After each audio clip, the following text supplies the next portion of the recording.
Assalamu alaikum. Welcome to our YouTube channel Knowledge Done by SP. I hope you all are doing good. मैंने अपनी previous video में यूओजी में admission का proper तरीका बताया था step by step. I hope उससे काफ़ी स्टूडेंट्स को हेल्प मिली होगी और उन्होंने अपना एडमिशन भी करवा लिया होगा. आज की वीडियो में मैं कुछ स्कॉलरशिप्स का जिक्र करने वाली हूँ जो कि यूओजी और बाकी डिफरेंट यूनिवर्सिटीज़ ऑफ़र करती हैं. वीडियो के एंड पे मैं आपको उन यूनिस के नाम भी बताऊंगी जो यूनिवर्सिटीज़ ये स्कॉलरशिप्स ऑफ़र करती हैं. ये बेसिकली मेरी एक फ्रेंड है, उसने मुझे ये टॉपिक सजेस्ट किया था. अगर आपके भी माइंड में कोई टॉपिक है जिस पे आप चाहते हैं कि मैं वीडियो बनाऊं तो आप मुझे कमेंट सेक्शन में सजेस्ट कर सकते हैं. इसके अलावा आप इंस्टाग्राम पेज पे भी मुझे वो टॉपिक सजेस्ट कर सकते हैं. मैं इंस्टाग्राम पेज का लिंक डिस्क्रिप्शन बॉक्स में डाल दूँगी सो दैट आप इंस्टाग्राम पे भी मुझसे कॉन्टेक्ट कर सकें. आज की वीडियो में मैं बेसिकली 4 स्कॉलरशिप्स की बात करने जा रही हूँ जो कि यूओजी और बाकी डिफरेंट यूनिवर्सिटीज़ ऑफ़र करती हैं.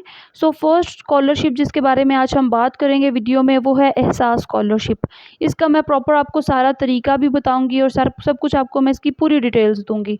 उसके बाद सेकंड नंबर पर डिस्कस करेंगे एचईसी नीड बेस्ड स्कॉलरशिप की. थर्ड नंबर पर डिस्कस करेंगे फ़ी कंसेशन स्कॉलरशिप की. और फोर्थ नंबर पे डिस्कस करेंगे मेरिट स्कॉलरशिप की जो कि आपको जीपीए और सीजीपीए की बेस पे दिया जाता है. सबसे पहले अगर एहसास स्कॉलरशिप की बात की जाए ये बेसिकली एहसास अंडर ग्रेजुएट स्कॉलरशिप है जिसको सिर्फ अंडर ग्रेजुएट स्टूडेंट्स ही अवेल कर सकते हैं. यानी एमफिल, पीएचडी और एमएस के स्टूडेंट्स इस स्कॉलरशिप को अवेल नहीं कर सकते हैं. बीएस और बाकी स्टूडेंट्स इस स्कॉलरशिप को सिर्फ अवेल कर सकते हैं. और सिर्फ यही वो स्कॉलरशिप है जिसमें ग्रेजुएट और अंडर ग्रेजुएट का इम्तियाज़ है. बाकी स्कॉलरशिप्स में ऐसा कोई इम्तियाज़ नहीं. उसके लिए सारे स्टूडेंट्स अप्लाई कर सकते हैं और सारे स्टूडेंट्स उसको अवेल कर सकते हैं. बेसिकली 2019 में ये scholarship HEC, higher education commission और बेनज़ीर इनकम सपोर्ट ने गवर्नमेंट ऑफ पाकिस्तान के साथ मिलके लॉन्च की थी. ये बिल्कुल अभी हाल ही में इंट्रोड्यूस कराई गई है. ये बिल्कुल न्यू स्कॉलरशिप है जो इंट्रोड्यूस कराई गई है. बाकी स्कॉलरशिप्स काफ़ी अरसे से दी जा रही हैं लेकिन एहसास स्कॉलरशिप अभी हाल ही में 2019 में इंट्रोड्यूस कराई गई थी. अगर इसके एलिजिबिलिटी क्राइटेरिया की बात की जाए तो जैसे कि मैंने पहले बताया कि एमएस, एमफिल और पीएचडी के स्टूडेंट्स इसके लिए अप्लाई नहीं कर सकते. सिर्फ अंडर ग्रेजुएट स्टूडेंट्स के लिए स्कॉलरशिप है बिकॉज ये एहसास अंडर ग्रेजुएट स्कॉलरशिप है. और सेकेंडली अगर बात की जाए तो फीमेल्स को ज़्यादा चांसेस होते हैं कि उन्हें ये स्कॉलरशिप मिल जाए. 50% फीमेल्स को ये स्कॉलरशिप मिल सकती है. 48% मेल्स इस स्कॉलरशिप को अवेल कर सकते हैं और 2% डिसेबल पर्सन जो होते हैं वो इस स्कॉलरशिप को अवेल कर सकते हैं. इस तरह से 100% कंप्लीट होती है. और अगर नेक्स्ट बात कर ली जाए आपकी फ़ैमिली की तो ज़ाहिर सी बात है आपने अपनी फ़ैमिली की इन्फॉर्मेशन भी इसमें ऐड करनी होती है. सिर्फ ये नहीं होता कि आपकी परफॉर्मेंस की बेस पे आपको स्कॉलरशिप मिल जाए. उसके लिए मेरिट स्कॉलरशिप वगैरह है जो एचईसी नीड बेस, एहसास स्कॉलरशिप और फ़ी कंसेशन स्कॉलरशिप है. इसमें आपकी फ़ैमिली को भी देखा जाता है कि उनकी इनकम वगैरह कितनी है. अगर आपके फादर की या जो भी आपका गार्डियन है उनकी इनकम 45,000 से कम है या 45,000 है तो आप एलिजिबल हैं कि आप एहसास स्कॉलरशिप के लिए अप्लाई कर सकें. अब ऐसे नहीं होता कि जितने स्टूडेंट्स ने अप्लाई किए उन सारों को स्कॉलरशिप मिल जाए. ऐसे बिल्कुल भी नहीं होता क्योंकि काफ़ी ज़्यादा स्टूडेंट्स अप्लाई करते हैं इसके लिए और सबको स्कॉलरशिप देना इस तरह से पॉसिबल नहीं होता. सबसे पहले आप अप्लाई करते हैं और ऑनलाइन आपने अप्लाई करना होता है. मैं वीडियो के एंड पे आपको उसका तरीका भी बताऊँगी कि किस तरह से आपने अप्लाई करना होता है. आप अप्लाई करते हैं, फिर उसके बाद वो शॉर्ट लिस्ट करते हैं कुछ स्टूडेंट्स को जो कि वाकई ही नीडी लग रहे हों उनको शॉर्ट लिस्ट कर लिया जाता है. फिर उसके बाद शॉर्ट लिस्ट करने के बाद उनको इंटरव्यू वगैरह के लिए बुलाया जाता है. फिर उनका इंटरव्यू वगैरह होता है और उसके बाद डिसाइड किया जाता है कि किन किन स्टूडेंट्स को ये स्कॉलरशिप मिलेगी. और जैसे कि मैंने पहले बताया कि 50% फीमेल्स, 48% मेल्स और 2% डिसेबल पर्सन को इस स्कॉलरशिप को अवेल कर सकते हैं. अब अगर इसकी अमाउंट की बात कर ली जाए कि एहसास स्कॉलरशिप में कितनी अमाउंट आपको दी जाती है 25,000 पर सेमेस्टर आपको दिए जाते हैं. जैसे कि मैंने कहा ये अंडर ग्रेजुएट स्टूडेंट्स के लिए है. यानी बीएस की अगर हम बात कर लें तो उसमें टोटल 8 सेमेस्टर्स होते हैं. 25,000 अगर पर सेमेस्टर दिए जाएं आपको तो ये 2 लाख बनते हैं 4 ईयर्स के. यानी और अगर आपका सेमेस्टर सिस्टम नहीं है तो फिर आपको ईयर वाइज मिलेगी कि आपको पर साल मिलेगी आपको. सो उसके फिर होगा कि 50,000 आपको हर साल मिलेगी। जितना भी आपका डिग्री प्रोग्राम है, जितने भी साल का, तो फिर उस हिसाब से आपको मिल जाएगी। जब आपकी डिग्री ख़त्म तो स्कॉलरशिप भी ख़त्म। और जैसे कि मैंने कहा कि ऑनलाइन ही आपने अप्लाई करना होता है। सो ऑनलाइन अप्लाई करने के लिए कोई इसके लिए फ़ी चार्जेस वगैरह नहीं होते। It's free to apply. So second number पे आ जाती है HEC need based scholarship. So HEC need based scholarship को यूओजी के स्टूडेंट्स भी अवेल कर सकते हैं और बाकी काफ़ी ज़्यादा यूनिट्स इसमें आ जाती हैं जो कि इस स्कॉलरशिप को अवेल कर सकती हैं। और ज़रूरी नहीं कि इसमें सिर्फ न्यू स्टूडेंट्स ही अप्लाई कर सकते हैं इसके लिए।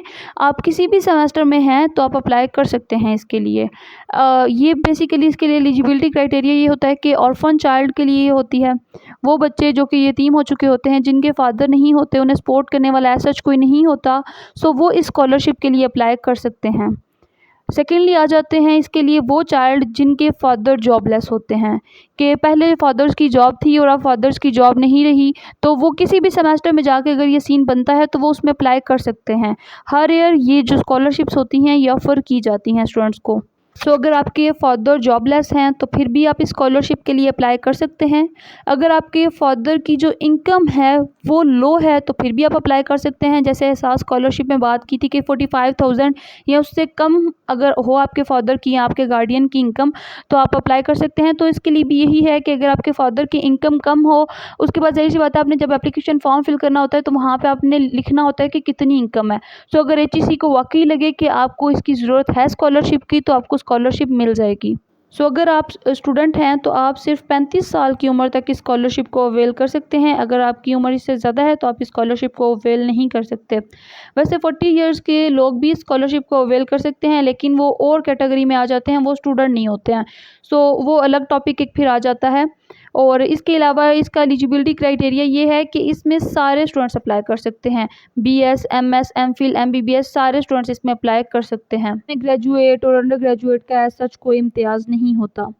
सो नेक्स्ट अगर इसकी अमाउंट की बात कर ली जाए, सो ये बेसिकली अमाउंट आपकी जितनी भी एक सेमेस्टर की अगर आप कर रहे हैं, ज़ाहिर सी बात है आपने वहाँ पे अपना जो एजुकेशनल रिकॉर्ड होता है वो भी आपने वहाँ पे एंटर करना होता है एप्लीकेशन फॉर्म पे।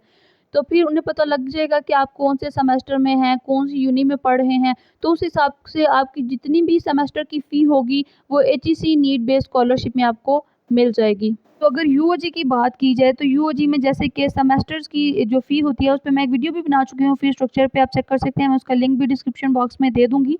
सो अगर फ़ी की बात करें यूओजी में तो पर सेमेस्टर तकरीबन 35,000 ही होती है फ़ी। फर्स्ट सेमेस्टर की ज़्यादा होती है, लेकिन आगे जैसे जैसे आप मूव करते जाते हैं तो तकरीबन 35,000 के लगभग ही आपकी फ़ीस होती है। सो HEC नीड बेस्ड स्कॉलरशिप में जो आपको अमाउंट दी जाती है वो भी 30 to 35,000 के लगभग ही फिर होगी। यानी एक सेमेस्टर की पूरी आपको फ़ीस दी जाएगी कि आपको कोई बर्डन ना फील हो, आप पढ़ते रहें, बस आप अपनी पढ़ाई पे फोकस कर सकें। आपको फ़ी वगैरह की टेंशन भी नहीं होगी अगर आपने HEC need based scholarship avail कर ली। सो अगर आप वाकई ही डिज़र्विंग हुए तो आपको ज़रूर ये स्कॉलरशिप मिल जाएगी, क्योंकि ये काफ़ी ज़्यादा स्टूडेंट्स को दी जाती है हर साल। Basically HEC need based scholarship, एहसास स्कॉलरशिप और फ़ी कंसेशन स्कॉलरशिप के अप्लाई करने का तरीका तकरीबन सेम ही होता है। सो मैं एंड पे सबका इकट्ठा ही तरीका बता दूँगी। सो नेक्स्ट अगर मूव करें थर्ड स्कॉलरशिप पे तो वो है फ़ी कंसेशन स्कॉलरशिप। सो फ़ी कंसेशन स्कॉलरशिप चूँकि इसके नाम से ही पता चल रहा है कि इसमें जो आपकी ट्यूशन फ़ी होगी उसमें आपको कंसेशन दी जाएगी, और ये भी HEC ने ही इंट्रोड्यूस करवाई थी। सो इसमें अगर एलिजिबिलिटी क्राइटेरिया की बात कर ली जाए, सो अगर आप लो इनकम फैमिली से बिलोंग करते हैं तो आप इसके लिए अप्लाई कर सकते हैं। यानी अगर आपके फादर की, आपके गार्डियन की जो इनकम है वो इतनी नहीं है कि आप अपनी फ़ी वगैरह पे कर सकें, तो आप इसके लिए अप्लाई कर सकते हैं। जैसे कि मैंने एहसास स्कॉलरशिप में 45,000 बताया था कि 45,000 या 45,000 से कम हो इनकम तो आप अप्लाई कर सकते हैं। तो ये तकरीबन सारी स्कॉलरशिप्स के लिए ही है। ये जो 3 स्कॉलरशिप है ना, पहली HEC नीड बेस्ड और फ़ी कंसेशन और एहसास स्कॉलरशिप, इन सब के लिए ही ये है कि क्योंकि ये लो इनकम ही बनती है, क्योंकि फ़ीस वगैरह जो होती है वो बहुत ज़्यादा होती है। सो अगर आपके गार्डियन वगैरह की जो इनकम है वो 45,000 है, सो ये पॉसिबल नहीं होगा कि वो आपकी फ़ी वगैरह उस तरह से अदा कर सके। सो ये तकरीबन सबके लिए ही है कि अगर आपकी 45,000 या उससे कम है आपके गार्डियन की इनकम तो आप इन स्कॉलरशिप्स के लिए अप्लाई कर सकते हैं। और ये MS, MPhil, PhD, BS सारे स्टूडेंट्स के लिए है कि ये सारे स्टूडेंट्स इसके लिए अप्लाई कर सकते हैं। सो अब इसकी अगर अमाउंट की बात कर ली जाए, सो अमाउंट इसकी ज़ाहिर सी बात है, जैसे मैंने कहा कि ट्यूशन फ़ी में कंसेशन आपको मिलेगी। सो इसकी अमाउंट जो होती है वो HEC नीड बेस्ड स्कॉलरशिप और एहसास स्कॉलरशिप से कम होती है।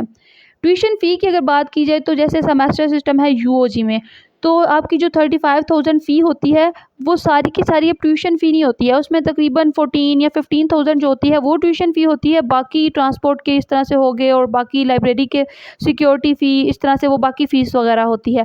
लेकिन जो ट्यूशन फ़ी है वो तकरीबन आपकी 14 टू 15,000 ही होगी। सो अब आपको उसमें कंसेशन दी जाएगी, लाइक आपको इस स्कॉलरशिप के तहत फ़ी कंसेशन स्कॉलरशिप के तहत आपको 6,000 या 7,000 अमाउंट आपको मिल जाएगी, या सम केसेस में आपको टोटल वो 14,000 स्कॉलरशिप ही दे देते हैं कि आप अपनी पूरी ट्यूशन फ़ी उससे अदा कर सकें। सो अब आपको सिर्फ इतनी अमाउंट ही उससे मिलेगी जिससे आप अपनी ट्यूशन फ़ी अदा कर सकेंगे। बाकी जो सेमेस्टर फ़ी होगी वो आपने खुद से ही अदा करनी होगी। सो जैसे कि मैंने पहले कहा कि यूओजी में एक सेमेस्टर की फ़ी तकरीबन 34 टू 35,000 ही होती है। सो उसमें से अगर 14 टू 15,000 निकाल दें ट्यूशन फ़ी, सो अब उस ट्यूशन फ़ी में भी आपको उस मतलब कंसेशन देंगे या फिर आपको पूरी की पूरी ही ट्यूशन फ़ी की अमाउंट जितनी स्कॉलरशिप आपको दे देंगे। सो अगर 14,000 उसमें से निकाल लें जो आपको स्कॉलरशिप में मिलता है, तो बाकी 20,000 आपको खुद से ही पे करना होगा। ट्यूशन फ़ी कंसेशन स्कॉलरशिप में आपको सिर्फ ट्यूशन फ़ी के बराबर अमाउंट ही मिलेगी। सो पहले अगर इन 3 स्कॉलरशिप्स की बात कर ली जाए तो आप इन तीनों किस्म की स्कॉलरशिप्स के लिए एट अ टाइम अप्लाई कर सकते हैं, लेकिन अवेल आप एक ही स्कॉलरशिप एक टाइम पे कर सकते हैं। लेट्स सपोज आपको लगता है कि आपको तीनों स्कॉलरशिप्स में अप्लाई कर देना चाहिए, क्योंकि अगर आपको श्योर नहीं है कि हाँ जी ये स्कॉलरशिप मुझे मिल जाएगी नहीं, तो आपको तीनों में अप्लाई कर देना चाहिए। आप तीनों में अप्लाई कर देते हैं और तीनों में आपका नाम आ जाता है शॉर्ट लिस्ट होके कि हाँ जी आपको तीनों मिल चुकी हैं। सो अब उसमें से सिर्फ आप एक ही अवेल कर सकेंगे, बाकी 2 आपको कैंसिल करनी पड़ेंगी। तो आप ऑब्वियसली वो ही अवेल करेंगे जिसमें ज़्यादा अमाउंट मिल रही हो, जैसे कि सबसे ज़्यादा amount HEC need based scholarship में मिलती है, फिर सेकंड नंबर पे एहसास स्कॉलरशिप में मिलती है और थर्ड नंबर पे फ़ी कंसेशन स्कॉलरशिप में मिलती है, क्योंकि वो सिर्फ आपको ट्यूशन फ़ी में कंसेशन मिलती है। सो अगर मैं न्यू स्टूडेंट्स की अब बात करूं जिन्होंने अभी बिल्कुल अप्लाई किया है यूओजी में एडमिशन के लिए, सो वो इस स्कॉलरशिप को अवेल तो कर सकते हैं, बट मेरिट लिस्ट में नाम आने के बाद और अपनी फ़ीस सबमिट करवाने के बाद जब हो जाएगा कंफर्म कि जी हाँ ये यूओजी के स्टूडेंट हैं या जिस भी यूनिवर्सिटी में आप पढ़ना चाह रहे हैं, सो जब ये कंफर्म हो जाएगा कि आप उसके वाकई ही स्टूडेंट हैं, आप आगे अपनी डिग्री जो है वो कंटिन्यू करेंगे, तो फिर ही आप इस स्कॉलरशिप को अवेल कर सकेंगे। समटाइम्स आपको फर्स्ट सेमेस्टर की फ़ी पे करनी होती है, क्योंकि जब तक आप फर्स्ट सेमेस्टर की फ़ी पे नहीं करते सो आप यूओजी के स्टूडेंट नहीं या किसी भी यूनि के आप स्टूडेंट नहीं बन सकते। सो फर्स्ट सेमेस्टर की आप फ़ी पे करेंगे, उसके बाद अगर आपको स्कॉलरशिप मिल जाती है तो आपको फर्स्ट सेमेस्टर की फ़ी रिटर्न कर दी जाएगी कि आपको उसकी अमाउंट के बराबर भी स्कॉलरशिप मिलेगी। अब पहले इनके अप्लाई करने का तरीका देख लेते हैं और वो यूनिस भी देख लेते हैं जिनमें ये तीनों स्कॉलरशिप्स दी जाती हैं। उसके बाद फोर्थ जो स्कॉलरशिप थी मेरिट स्कॉलरशिप, उसके बारे में बात करेंगे। तो सबसे पहले अगर यूनिस की बात करूं तो पाकिस्तान में तकरीबन 94 टू 98 यूनिस ऐसी हैं जिनमें ये तीनों किस्म की स्कॉलरशिप्स दी जाती हैं। उनमें यूनिवर्सिटी ऑफ गुजरात भी सर फहरिस्त है। इसके बाद काफ़ी ज़्यादा यूनिवर्सिटीज़ आ जाती हैं, कायद आज़म यूनिवर्सिटी, और जैसे कि आप देख सकते हैं कि यहाँ काफ़ी ज़्यादा यूनिस का जिक्र किया जा रहा है। तो आप जिस भी यूनि में इंटरेस्टेड हैं आप इस लिस्ट से उस यूनि का नाम देख सकते हैं। तो अगर आप किसी भी यूनि के स्टूडेंट हैं तो उस यूनि की सेमेस्टर फ़ी और ट्यूशन फ़ी की अमाउंट के बराबर ही आपको फ़ीस वगैरह दी जाएगी। ये तो मैंने यूओजी के हिसाब से बताया था कि यूओजी में इतनी ट्यूशन फ़ी है तो आपको इतनी स्कॉलरशिप मिलेगी, इतनी सेमेस्टर फ़ी है तो आपको इतनी स्कॉलरशिप मिलेगी, तो वो मैंने यूओजी के हिसाब से बताया था। अगर आप किसी और यूनि के स्टूडेंट हैं तो आपको उस यूनि के हिसाब से ही अमाउंट भी फिर आपकी डिटर्मिन होगी। सो अब अगर इनके अप्लाई करने का तरीका देख लिया जाए तो सबसे पहले आपने जो भी स्कॉलरशिप है आपने उसकी ऑफिशियल वेबसाइट पे जाना है, वहाँ से एप्लीकेशन फॉर्म जो है वो निकाल लेना है। मैं उन वेबसाइट्स के सबके लिंक भी डिस्क्रिप्शन बॉक्स में दे दूँगी ताकि आपको ज़्यादा मेहनत ना करनी पड़े। सो आप उस वेबसाइट पे जब विज़िट करेंगे तो वहाँ पे एप्लीकेशन फॉर्म मौजूद होगा। सो एप्लीकेशन फॉर्म में सबसे पहले आपने अपनी पर्सनल इन्फॉर्मेशन देनी होती है, उसके बाद आपने अपनी फैमिली की इन्फॉर्मेशन देनी होती है और उसके बाद आपने अपना एजुकेशनल रिकॉर्ड देना होता है। सो सबसे पहले जैसे आप देख सकते हैं कि यहाँ टॉप पे आ रहा है नेम ऑफ़ द यूनिवर्सिटी, कि आपने उस यूनि का सबसे पहले तो नाम लिखना है, फिर आपने अपना यहाँ पे नाम लिखना है, डिग्री लिखनी है, प्रोग्राम लिखना है, अपना सीएनआईसी नंबर एंटर करना है, जेंडर लिखना है, मैरिटल स्टेटस, एज, डोमिसाइल, और ये सारी चीज़ें हैं बिल्कुल सिंपल सी हैं। आपने जो बस रिक्वायरमेंट होगी वो एंटर करते जाना है, फ़ोन नंबर, ईमेल और इस तरह से जो कुछ भी है सारी इन्फॉर्मेशन जो रिक्वायर होगी वो आपने एंटर करते जाना है। सो सबसे पहले 12 पॉइंट्स के बाद फिर आपका आगे स्टार्ट हो जाता है आपकी फैमिली की इन्फॉर्मेशन। सबसे पहले आपने अपनी पर्सनल इन्फॉर्मेशन दे दी, फिर आपने अपनी फैमिली की इन्फॉर्मेशन देनी शुरू कर देनी है। तो फैमिली की इन्फॉर्मेशन में आगे आ जाता है कि आपकी फैमिली में कितने मेंबर्स हैं और मेंबर्स से आपके क्या रिश्ता है, उनका मैरिटल स्टेटस क्या है, वो क्या कमाते हैं, उनकी इनकम और इस तरह की सारी इन्फॉर्मेशन आपने वहाँ देनी होती है। फिर उसके बाद नेक्स्ट आ जाता है एजुकेशनल इन्फॉर्मेशन। सो एजुकेशनल इन्फॉर्मेशन में आपने अपना एजुकेशन वगैरह का बताना होता है। उसमें बेसिकली आपकी परफॉर्मेंस वगैरह को देखा जाता है कि आपकी परफॉर्मेंस कैसी है और उस हिसाब से फिर आपको स्कॉलरशिप मिलती है।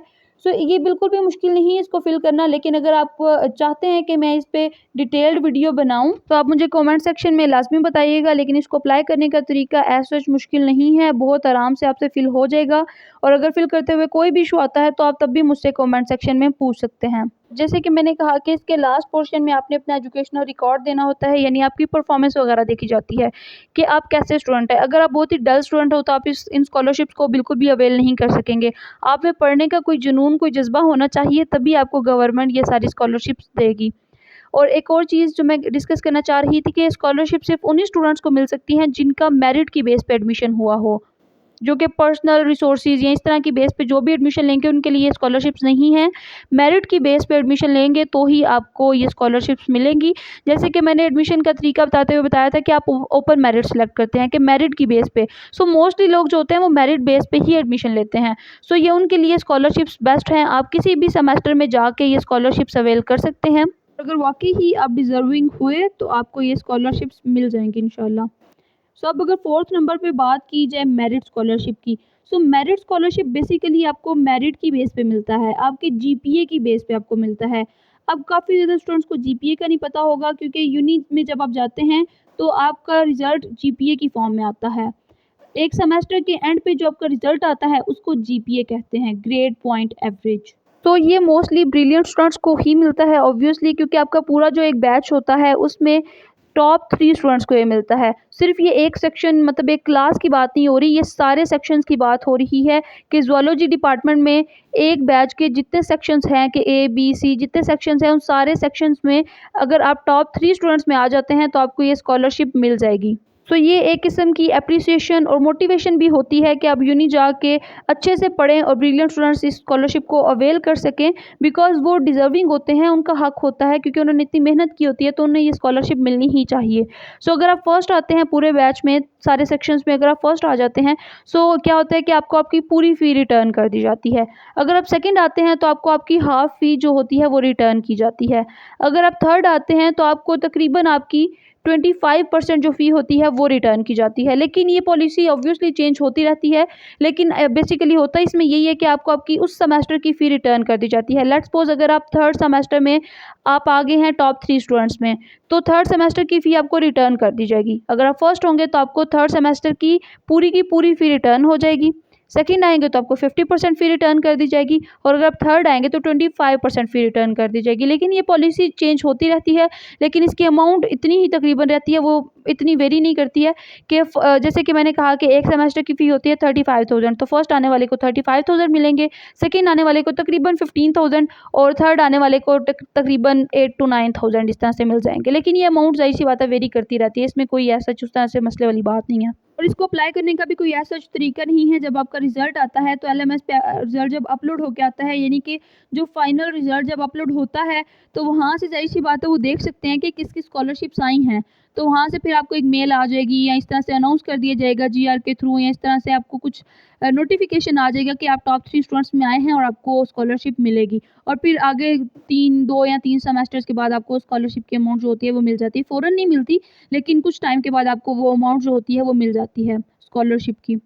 सो इसलिए आपको अच्छे से पढ़ना होगा यूनी जाके, क्योंकि यूनी पढ़ने वालों के लिए बहुत अच्छी है। सो आपने बस अच्छे से पढ़ना है, स्कॉलरशिप्स अवेल करनी है, और अगर आप डिज़र्विंग है तो आप HEC need based scholarship, fee concession scholarship और एहसास स्कॉलरशिप भी अवेल कर सकते हैं। Good luck to all the students. अगर आपको कोई भी स्कॉलरशिप्स के रिलेटेड या एडमिशन के रिलेटेड क्वेश्चन पूछना है तो आप मुझसे कमेंट सेक्शन में पूछ सकते हैं।